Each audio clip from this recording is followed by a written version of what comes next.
தலைவன் சிவகார்த்திகேயன் நம்ம தளபதி கையில இருந்து துப்பாக்கிய வாங்கினதும் தான் வாங்கினாரு. இப்ப உண்மையாவே தலைவன் துப்பாக்கி மாதிரியே ஒரு படத்தோட வந்து நிக்கிறாரு. இந்நேரத்துக்கு நம்ம தலைவன் எஸ்கேவோட மதராசி மூவிக்கான அபிஷியல் ட்ரெய்லரை கண்டிப்பா உங்களை எல்லாரும் பார்த்திருப்பீங்க. இன்னைக்கு நம்ம தலைவன் எஸ்கே துப்பாக்கிய கையில வாங்கி அதை வச்சு சம்பவம் பண்ணிருக்க இந்த மதராசி மூவிக்கான ஃபுல் ட்ரெய்லர் தான் கம்ப்ளீட்டா அலசி ஆராய்ச்சி பிரேக் டவுன் பண்ணி பார்க்க போறோம். ஆனா அதுக்கு முன்னாடி எஸ்கே ஃபேன்ஸ் ட்ரெய்லர் எப்படி இருந்துச்சு அப்படின்ற உங்களோட தாட்ஸை மறக்காம கீழே கமெண்ட்ல சொல்லுங்க. ஃபர்ஸ்டா எனக்கு இந்த ட்ரெய்லர் பார்த்ததுமே தோணுன விஷயம் என்னன்னா, துப்பாக்கி எவன் கையில இருந்தாலும் வில்ல நான் தாண்டா அப்படின்ற டைலாக் செம அல்டிமேட்டான ஃபயரான டைலாக். இப்பயே வேணா எழுதி வச்சுக்கோங்க, தியேட்டர்ல கண்டிப்பா விசில் பறக்க போகுது. துப்பாக்கிக்கான ரெஃபரன்ஸ் ஆகும் ஆச்சு. நம்ம தளபதிகள் இருந்து எஸ்கே துப்பாக்கி வாங்கினதுக்கான அந்த ரெஃபரன்ஸும், துப்பாக்கி மூவியை டைரக்ட் பண்ண ஏஆர் முருகதாஸ்கான ரெஃபரன்ஸா இருக்கட்டும், துப்பாக்கி மூவியோட வில்லனுக்கான ரெஃபரன்ஸ், இது எல்லாமே இந்த ஒரே டைலாக்ல வந்துருச்சுங்க. சத்தியமா இந்த டைலாக் அல்டிமேட்டா இருந்துச்சு. ரைட்டுங்க, இந்த ட்ரெய்லரோட ஆரம்பத்திலேயே உன்னை போல் பிறரை நேசி எல்லாரையும் குடும்பமான இதுதான் எல்லா ரிலிஜியனும் எல்லா கடவுள்களும் சொல்றாங்க அப்படின்ற மாதிரியான ஒரு டைலாக் வந்திருக்கும். சீரியஸா ஒரு செம்மையான டைலாக்ங்க. இந்த டைலாக் கேட்கிற நம்ம எல்லாருமே இதை கரெக்டா ஃபாலோ பண்ணோம்னா நம்மளை சுத்தி நெகட்டிவிட்டியே இருக்காது அப்படின்றது என்னோட கருத்து. பர்சனலா எடுத்ததுமே இந்த ட்ரெய்லர் பார்க்கும்போது எனக்கு இந்த டைலாக் ரொம்பவே பிடிச்சிருந்துச்சுங்க.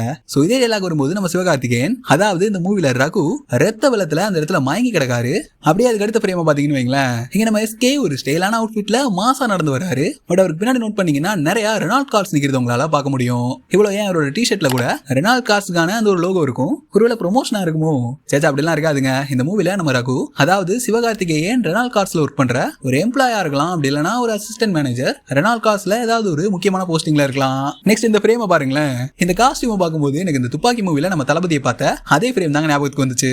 ஏன்னா இதே மாதிரியான ஒரு காஸ்டியூம்ல தான் கார் மேல தலைவன் ஒரு பயங்கரமான ஜம்ப் அடிச்சு அந்த டெரரிஸ்ட தேடி போய் பிடிப்பாரு. பட் இதுவும் சேம் அதே ஃப்ரேம் மாதிரி தான் எனக்கு தோணுது. இங்க எஸ்கே யாரையோ விரிந்து துரத்திட்டு இருக்காரு. அது கீழே அந்த ஒரு பேரிகேட்ல டி நகர் டிராபிக் போலீஸ் எழுதிருக்கு. நெக்ஸ்ட் ஃப்ரேம்ல இங்க நம்ம ஹீரோனை இன்ட்ரோ பண்றாங்க. இவங்க பேர் எனக்கு சத்தியமா தெரியலங்க.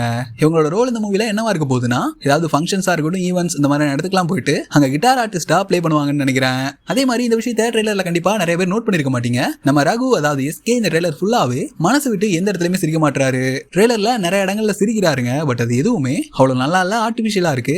இதுதான் ஹீரோனுக்கும் தோணி இருக்கும்னு நினைக்கிறேன். ஏன்னா இந்த ஃப்ரேம்ல பாத்தீங்கன்னா சிரி அப்படின்ற மாதிரியான ஒரு சின்ன சைன் காட்டுறாங்க. மேபி இந்த ரெட்ரோ மூவில பார்த்த மாதிரி நம்ம ரகுக்கும் இந்த மூவியோட ஆரம்பத்துல எல்லாம் சிரிக்கவே வராம கூட இருக்கலாம். நம்ம எஸ்கேக்கு ஜோடி கிடைச்சதுக்கு அப்புறமா தான் அவர் இந்த மாதிரி சிரிக்கிறதுக்கு பழகி இருக்கலாம். இது எனக்கு தோணுச்சு, அதான் உங்ககிட்ட ஷேர் பண்ணேன். முன்ன சொன்ன மாதிரி நம்ம ஹீரோயின் இந்த மூவில ஒரு கிட்டார் ஆர்டிஸ்ட் தான். ஏன்னா அவங்க வர எல்லா ஃப்ரேம்லயும் உங்களால கிட்டார் பார்க்க முடியும். நெக்ஸ்ட் இந்த ஃப்ரேமை கவனிச்சு பாத்தீங்கன்னு வைங்களேன், இங்க ஒரு ஃபுல் ஃபேமிலி நம்ம கிட்ட காட்டியிருப்பாங்க. இது நம்ம ரகுக்கான ஃபேமிலி அந்த மூவில இருக்கலாம். நெக்ஸ்ட் இந்த ஒரு ஃப்ரேமை மறந்துடாதீங்க. இதான் அந்த மூவியோட மெயின் பிளாட்டாவே இருக்க போகுது. அது எப்படின்றத பின்னாடி சொல்றேன். இதுக்கு அடுத்த ஷாட்லயே தமிழ்நாட்டுக்கு 6 கண்டெய்னர்ஸ் ஃபுல்லா லோக்கலி மேடட் இல்லீகல் கன்ஸ் எல்லாம் உள்ள வந்துட்டு இருக்கு. நம்ம அந்த ஸ்டேட் பார்டர்லயே வச்சு லாக் பண்ணணும் அப்படின்ற மாதிரி ஒரு ஸ்குவாட் கிளம்பி போறதையும் அந்த ஸ்குவாட்கான ஹெட் ஆபீசரையும் உங்களால பார்க்க முடியும். இதுதாங்க இந்த மூவிக்கான மெயின் கதையாவே இருக்க போகுது. அதாவது இங்க நம்ம இப்ப பார்த்தோம்ல, இந்த போலீஸ் ஸ்குவாடு நம்ம வில்லன் கும்பலுக்கு இடையில தான் நம்ம ரகு மாட்டிக்க போறாரு. அங்க இருந்து ரகுவோட வாழ்க்கையில என்னெல்லாம் நடக்க போகுது அப்படின்றதான் இந்த ஒரு மூவில தெளிவா பார்க்க போறோம்னு நினைக்கிறேன். இதுக்கு நெக்ஸ்ட் ஷாட்ல ட்ரெய்லர்ல நல்லா கவனிச்சு பாத்தீங்கன்னா நிறைய இடத்துல இந்த பாம் எல்லாம் பிளாஸ்ட் ஆகுறத உங்களால பார்க்க முடியும். இந்த ஃப்ரேமை நோட் பண்ணி பாருங்க. இங்க பாம் பிளாஸ்ட் ஆகுதுல, இங்க நிக்கிறது நம்ம ஹீரோயின் தான். இதே ஒரு ஃப்ரேமை தான் நம்ம கொஞ்ச நேரத்துக்கு முன்னாடி ஹீரோயின் எஸ்கே கூட நிக்கிற மாதிரி பார்த்திருந்திருப்போம். சேம், இது ரெண்டுமே ஒரே பிளேஸ் தான். பட் பாம் பிளாஸ்ட் ஆகும்போது நம்ம ரகு ஹீரோயின் கூட இல்ல, அவங்க இந்த மாதிரி தனியா தான் இருக்க மாதிரி தெரியுது. நெக்ஸ்ட் அவன் உடம்புக்கெல்லாம் ஒண்ணு இல்லமா, அவன் மூளை தான். அவனை நினைச்சிட்டான்னு வைங்களேன், அதை முடிக்கிற வரைக்கும் அவன் மூளை ஓயவே ஓயாது அப்படின்ற மாதிரி டாக்டர் ஒரு டைலாக் சொல்லியிருப்பாரு. இதே டைலாக் வரும்போது தான் நம்ம எஸ்கே நிறைய பேருக்கு ஹெல்ப் பண்றத உங்களால நல்லாவே பார்க்க முடியும். ஆரம்பத்துல வந்த அதே டைலாக் கூட நம்ம எஸ்கேவோட கேரக்டரிங்க நல்லாவே கனெக்ட் ஆகுது. அதாவது தன்னை போலயே எல்லாத்தையும் நேசிக்கிற ஒருத்தன், லைக் யாருக்கு என்னன்னாலும் அப்படியே விட்டு போகாம அவங்களை காப்பாற்றக்கூடிய ஒருத்தன், ஒரு டெரரிஸ்ட் கும்பல் இல்லைன்னா ஒரு மாஃபியா கிட்ட இருந்து எப்படி இந்த இன்னசென்ட் பீப்புள்ஸ் எல்லாத்தையும் காப்பாத்துறான் அப்படின்ற மாதிரியான அந்த ஒரு பிளாட் தான் இந்த ஒரு மதராசி மூவில இருக்கும் அப்படின்ற மாதிரி எனக்கு ஒரு கெஸ் இருக்கு. அதுக்கேற்ற மாதிரி தான் இங்க நம்ம ரகு நிறைய ஆக்சிடென்டான பீப்புள்ஸ்க்கெல்லாம் ஹெல்ப் பண்ற மாதிரி நம்ம காட்டுறாங்க. நெக்ஸ்ட் இந்த ஃப்ரேம் எல்லாம் பாருங்க, சத்தியமா ஃபயருங்க. பின்னாடி அடிக்கிற அந்த இடி மூலமா தலைவனோட ஃபேஸ் ரிவீல் பண்ணி இங்க கண்ணில் மட்டும் ஃபோக்கஸ் பண்ணி ஒரு ஷாட் வச்சிருப்பாங்க பாருங்க, சத்தியமா அல்டிமேட்டுங்க. நெக்ஸ்ட் இந்த ஃப்ரேம்ல பாத்தீங்கன்னா நம்ம விடியூட் ஜமால் மனுஷன் ஹேங் பண்ணிட்டே புள்ள படுத்துட்டு இருக்காரு. கண்டிப்பா இவரு ஜெயிலுக்குள்ள தான் இப்ப இருக்காரு. அது எப்படின்றத பின்னாடி சொல்றேன். இவர் இந்த மூவில மெயின் வில்லனா இருக்கலாம், அப்படி இல்லைன்னா இந்த ஃப்ரேம்ல வராருல நம்ம தலைவன் டான்சிங் ரோஸ், இவர் இந்த மூவியோட மெயின் வில்லனா கூட இருக்கலாம். நான் எப்படி சொல்றேன்னா, இந்த ஃப்ரேம்ல இவங்க ரெண்டு பேரும் தான் ஆரம்பத்துல நம்ம பார்த்திருப்போம்ல, அந்த கண்டெய்னர்ஸை தடுத்து நிப்பாட்ட வர்ற அந்த ஒரு ஸ்குவாட், அந்த ஸ்குவாட்ல உள்ளவங்க எல்லாத்தையும் பொழந்து கட்டிட்டு இருக்காங்க.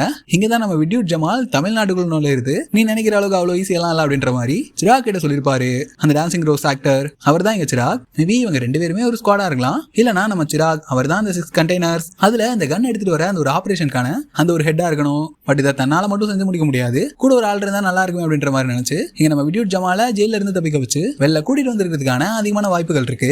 நெக்ஸ்ட் வர ஃப்ரேம் எல்லாத்துலயுமே நம்ம தலைமை எஸ்கே சும்மா அந்த ஆக்ஷன் எல்லாத்துலயும் கேம்ஸ்லயும் பூந்து விளையாடிட்டு இருக்காருங்க.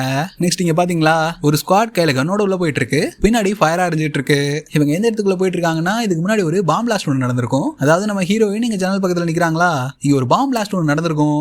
அந்த இடத்துக்கு தான் நம்ம சிராகோட வில்லன் குரூப் உள்ள வருது. பாம் பிளாஸ்ட்க்கு அப்புறமும் நம்ம ஹீரோயின் இங்க உயிரோட தான் இருக்காங்க. இங்க தான் ஹீரோயினோட நேம் மாலதி அப்படின்றதே நமக்கு தெரிய வருது. ஏன்னா அந்த போன் கால நம்ம சிராக் ரகு கிட்ட மாலதியை துண்டு துண்டா வெட்டிடுவேண்டா அப்படின்ற மாதிரி சொல்லுவாரு.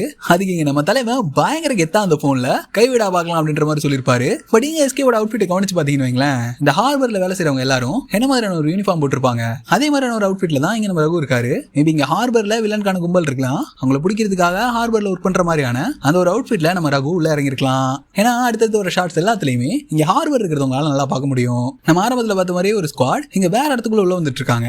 இங்க அந்த ஃபர்ஸ்டா அந்த கன் எல்லாம் எடுத்துட்டு வர அந்த கண்டெய்னர் இருந்திருக்கும்ல 6 கண்டெய்னர்ஸ், அதுக்கு ஃப்ரண்ட்ல வர கண்டெய்னருக்கு மட்டும் தான் முன்னாடி எந்த தடவை வந்தாலும் அடிச்சு தூக்கிட்டு போற மாதிரியான அந்த ஒரு செட்டப் கொடுத்திருப்பாங்க. அதே ஒரு செட்டப்ல தான் அந்த கண்டெய்னர் ஃப்ரண்ட்ல வர எல்லாத்தையும் அடிச்சு தூக்கிட்டு முன்னாடி வந்துட்டு இருக்கு.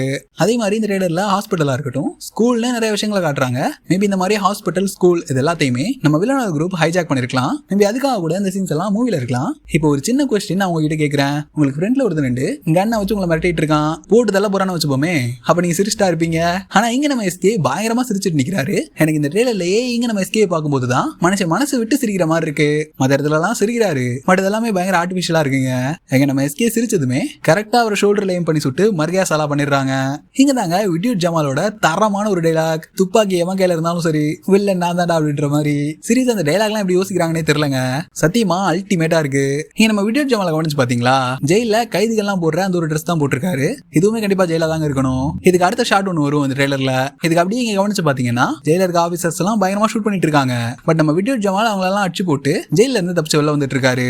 அப்புறம் இந்த ஹார்பர்க்குள்ள நடக்கிற மாதிரியான ஃபைட் சீன், ஜெயில நடக்கிற மாதிரி இந்த கேங் ஸ்கூல்ல எல்லாம் அடிச்சுக்கிற மாதிரி. அப்புறம் சரியா அந்த இடத்துலங்க நம்ம ஹீரோயின் யார்கிட்ட இருந்து தப்பிச்சு ஓடி வந்துட்டு இருக்காங்க. அப்ப இங்க சைட்ல கவனிச்சு பாத்தீங்கன்னா நேஷனல் ஏதோ எழுதி இருக்கு, அது எனக்கு சரியா தெரியல, பட் என்ன அப்படின்ற மாதிரியான ஒரு லோகோ அதுல இருக்கு. இது கண்டிப்பா எனக்கு தெரிஞ்சு ஏதோ ஒரு கவர்மெண்ட் பேஸ் தான். இங்கேயுமே ஒரு படம் பயங்கரமான ஃபைட் நடக்குது. நெக்ஸ்ட் இங்க ஒரு ஃபேமிலி இருக்கிறது உங்களால பார்க்க முடியும். இது நம்ம ரகுவோட ஃபேமிலி மாதிரி தெரியலங்க, மேபி நம்ம ஹீரோயின் மாலதியோட ஃபேமிலியா இருக்கிறதுக்கான அதிகமான வாய்ப்புகள் இருக்கு.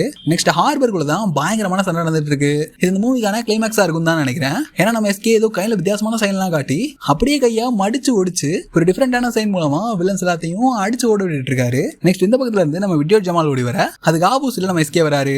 இதையுமே கவனிச்சு பாத்தீங்கன்னா ஒரு ஹார்பர் தான். எனக்கு தெரிஞ்சு இந்த மூவிக்கான கிளைமேக்ஸ் ஹார்பர்ல தான் நடக்கணும். அங்கதான் நம்ம வித்யுத் ஜமால் வர்சஸ் சிவகார்த்திகேயன் இவங்களுக்கான ஒரு பங்கமான ஃபைட்டை பார்க்க போறோம்னு நினைக்கிறேன். ட்ரெய்லரோட எண்டிங்ல கவனிச்சீங்கன்னா இது ஏன் ஊரு சார், நானும் கூட நிப்பேன் அப்படின்ற மாதிரி நம்ம எஸ்கே சொல்ற மாதிரியான ஒரு டைலாக் வந்திருக்கும். இந்த ட்ரெய்லருக்கான எண்ட் டைலாகையும் ஆரம்பத்துல ஒரு டைலாக் வந்துச்சுல, பொண்ண போல பிறரை நேசி அப்படின்ற மாதிரி, அது ரெண்டையும் கனெக்ட் பண்ணி பாத்தீங்கன்னா நல்லாவே கனெக்ட் ஆகும். ஏன்னா இது என்னோட ஊரு, நானும் நிப்பா சார் அப்படின்ற மாதிரி ஒரு விஷயத்த மைண்ட்ல நம்ம எஸ்கே ஃபிக்ஸ் பண்ணிட்டாருன்னு வைங்களேன், அதை முடிக்காம அவர் ஓய மாட்டாரு. அந்த மாதிரியான ஒரு சைக்கலாஜிக்கல் ப்ராப்ளம் நம்ம ரகுக்கு இந்த மூவில இருக்க போகுது.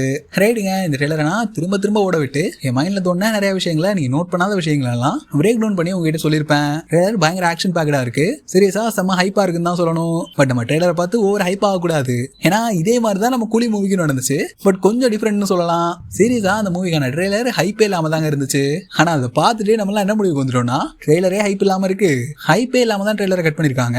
அப்போ மூவி படம் பயங்கரமா இருக்கும், செம்ம ஹைப்பா இருக்கும் அப்படின்னு முடிவு பண்ணி ஜாலியா கூலி மூவிக்கு போயிட்டு அப்படியே ஏமாந்து வெளில வந்திருப்போம். அந்த நிலைமை இனி எந்த மூவிக்கும் வரக்கூடாது. ஸோ எந்த டேரக்டரா இருந்தாலும் சரி, எந்த ஆக்டரா இருந்தாலும் சரி, ஹைப்பே இல்லாம போனோமா, படத்தை என்ஜாய் பண்ணமா, வந்தமான் இருக்கணும். ட்ரெய்லர் சீரிஸா பயங்கர ஆக்ஷன் பேக்கடா இருக்கு. என்ன கேட்டீங்கன்னா நம்ம தலைமை சிவகார்த்திகேயன் இந்த மாதிரி ஃபேமிலி ஸ்டோரிஸ், லவ் ஸ்டோரிஸ் இந்த மாதிரி எல்லாம் திரும்ப திரும்ப பண்ணாம இந்த மாதிரியான ஆக்ஷன் பிலிம்ஸை கொடுக்கணும் அப்படின்றது தான் என்னோட ஆசை. அது நிறைவேறின மாதிரி இந்த ட்ரெய்லர் எனக்கு பயங்கர சாட்டிஸ்ஃபைடா தாங்க இருக்கு. பட் இதை வச்சு நான் ஹைப் ஆக மாட்டேன், ஹைப்பே இல்லாம தான் படத்தை போய் பார்க்க போறேன். நம்ம டேரக்டர் ஏஆர் முருகதாஸ்க்கு துப்பாக்கி மாதிரி இதுவுமே ஒரு தரமான படமா வரணும் அப்படின்றது தான் என்னோட ஆசை. ஏன் இந்த வீடியோ பார்த்துட்டு இருக்க உங்களுக்கு நிறைய பேரோட ஆசையா இருக்கும்னு நினைக்கிறேன். துப்பாக்கியில நம்ம தளபதிக்கு ஒரு பெரிய கம்பேக் கொடுத்தாரு நம்ம ஏஆர் முருகதாஸ். பட் இந்த மூவில தான் நம்ம ஏஆர் முருகதாஸ் ஒரு டேரக்டரா எந்த அளவுக்கு கம்பேக் கொடுக்க போறாரு அப்படின்றது நமக்கு தெரிய வரும். ரைட்டுங்க, இவ்வளவுதான் இந்த டிகோடிங் வீடியோவை கடைசி வர பார்த்தவங்க எல்லாத்துக்குமே பெரிய தேங்க்ஸ். பிடிச்சிருந்தா எங்க யோசிச்சுக்கிட்டு இன்னும் லைக் பண்ணாம இருந்தா லைக் பண்ணி விட்டுருங்க. உங்களோட ஃப்ரெண்ட்ஸுக்கு இந்த வீடியோவை ஷேர் பண்ணி விட்டுருங்க. அடுத்து ஒரு இன்ட்ரெஸ்டிங்கான சினிமா கண்டென்ட்ல பார்க்கலாமா? அப்ப வரட்டா.